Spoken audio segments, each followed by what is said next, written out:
So about a month ago, I did a book talk about the book Singularity by William Slater. In that book, there were identical twins, and I talked about some of the issues I had with how the twins were written as a mother of identical twin boys. And then I saw this comment under the video on social media, and this person writes, "Twins are featured in each novel of my series. I wrote each character as siblings, not stereotypical twins. In the future, I hope you address how to write twins in a realistic way." So, let's get into it. I'm Educator Barnes. I'm a former English teacher, former literacy coach, former school librarian, and I'm an avid writer.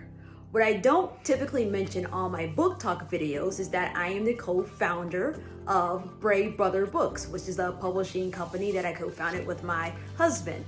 And through that company, we aim to create diverse books for all readers.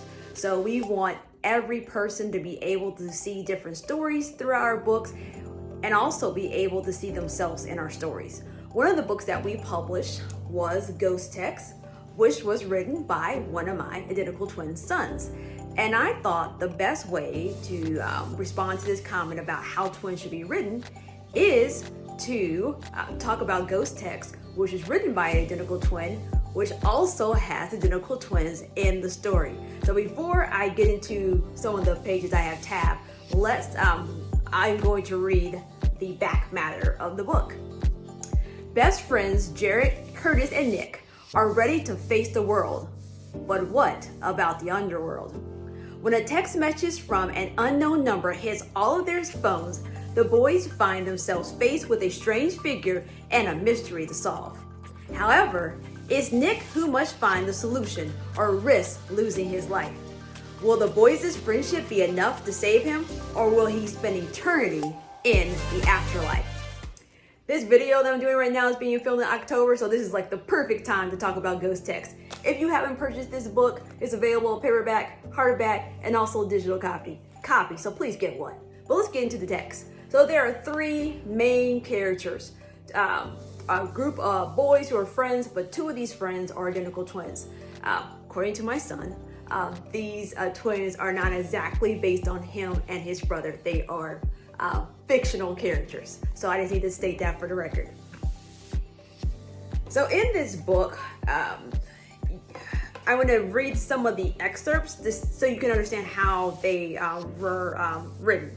So early in the book it says, back then, Curtis and Jarrett had only played with each other. Their parents wanted them to make at least one friend, so when Nick moved to the neighborhood, they encouraged the boys to reach out to him. The first thing you'll notice about these identical twins, their names are Curtis and Jarrett. Their names do not start with the same letter. Their names do not rhyme. It was really important to my son to make their names something unique and not necessarily tied together. Now, I do have identical twins. Both of their names do start with the same letter, but their names do not rhyme. So that's one way that you can really make twins seem individual. When you have twins, there's three options, and I'm talking about real twins. You either make their names rhyme, you make them start with the same letter, or you just give them regular names like any other sibling. So if you really want to make them seem like individuals, give them their own names that don't rhyme or start with the same letter. When you get a little bit further into the book, my son took some time to describe how they looked. So he said, I don't know, Curtis replied, wiping the sweat from his neck and pushing at his hair. Curtis wore his hair in an afro while Jarrett wore a fade. Around this time this book was written, even though my son said this book is not based on him and his brother, my sons changed their hairstyles. One of my sons does have a lot of hair on top, and the other one does keep his hair down low. But moving on in this book, there's another paragraph that says on the same page, both felt that having different hairstyles made them unique. A hard thing to accomplish when everything else about them was identical. But right now, Curtis's mind wasn't on his hair or being unique, it was on the ghost. So the author, my son, slid in there really quickly that not only are they twins, but they're identical twins, but that's not really the focus of this story, and he makes that pretty clear in the text. When you continue, I also wanted to note this. So remember I said Curtis and Jarrett, they have a friend named Nick. So it says here, after Nick's parents gave him permission to stay at the twins' house, the boys settled down to watch TV. They kept watching episode after episode of the new Spider-Man series. What's interesting in this book, the twins themselves aren't referring to themselves as the twins, but other people in the story might refer to them as the twins. Even though I'm very adamant to my own children to tell other people like what their names are, they're not a package deal, they're individual humans. Realistically, people tend to call twins twins instead of by their names. So even though we're not supporting that practice, having that sprinkled in throughout the book here, there kind of aligns with what reality is, even though I really think people shouldn't do that. And then chapter 3, there's a line I really like. Insults in the morning, Jared said, that's some way to wake up your bro. Many times when twins are written, they're written like, oh, they're best friends forever. They're sticking together. They don't have any conflict. They like share one mind.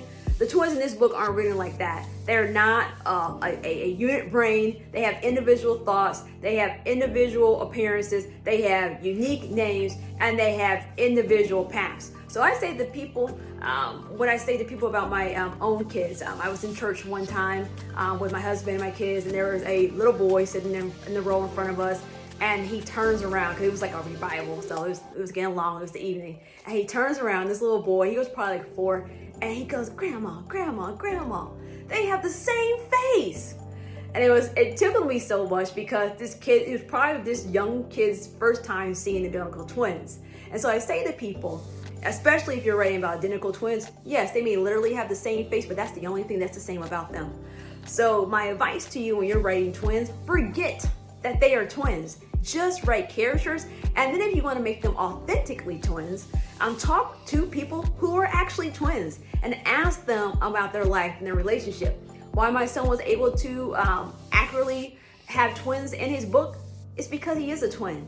And as authors, we're going to write stories about characters that is not our lived experience. And when that is the case, we need to talk to people with that lived experience. So I encourage you to keep them unique names. Yes, they may look alike, but give them their own different vibe, have their own kind of background and personality, but also talk to the twins. And then when you finish your book, your beta readers, many of them should be twins. So they can say back to you like, yeah, we don't do that. No, that's kind of off. That's kind of a stereotype. They will say that back to you. So hopefully this tip was helpful. And thank you for asking this question, because I plan, at least through Brave Brothers Books, to do more of these type of videos because we get so many manuscripts from authors, and we always get feedback if whether we accept or reject. And I think it would be helpful if we did more of these videos so people could see these and say, oh, I better go back to the drawing board because this is not going to meet the mustard.